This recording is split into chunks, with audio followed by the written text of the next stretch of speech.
السلام عليكم صاحبتك waxaan kanaalkayga iyo kasar ku soo dhawaada maanta waxaan idin hayaa fiidiyoo cusub oo ku saabsan sidee la iskaga xiraa in uu Windows uu ku weydiiyo update tusaale ahaan markii aad computerka ku isticmaalayso internet marka qaar wuxuu ku weydiinayaa inaad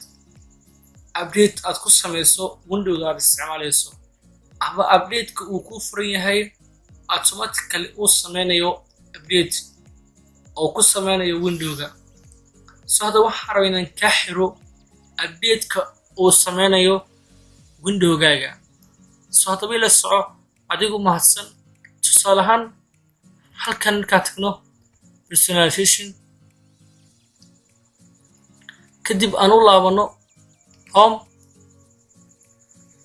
waxaan tegaynaa update and security hadda ujeeda update available waa la heli karaa tusaale ahaan hadda update-ka waa wada ujeeda dowladin 60% Windows wuxuu ku sameynayaa update automatically asiga iska wado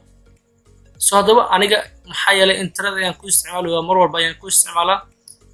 computerkayga hadaba waxaan rabaa inaan ka xiro fadlan la soco adigu mahadsan waxaan tegaynaa halkan this PC oo computerka ah right click ayaan ku siinaynaa manage ayaan tegayaa markaan halkan imaano waxaan ka tegaynaa halkan ay ku qoran tahay surface and application kadib waxaan tegaynaa surface meesha ku qoran tahay kadib waan weynaysanaynaa maximize ayaa leenahay waxaan raadinaynaa Windows update meel ay ku qoran tahay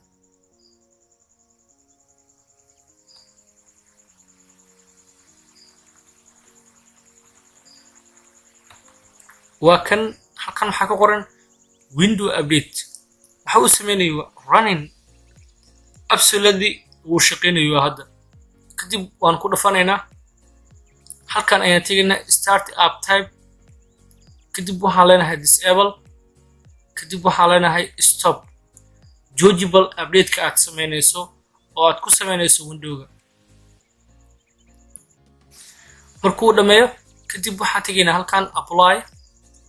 okay هذا وجد Windows update disable ayuu noo yahay hadaba waad ujeedaa hadda waxaan iska xirnay Windows inuu update automatically isku sameeyo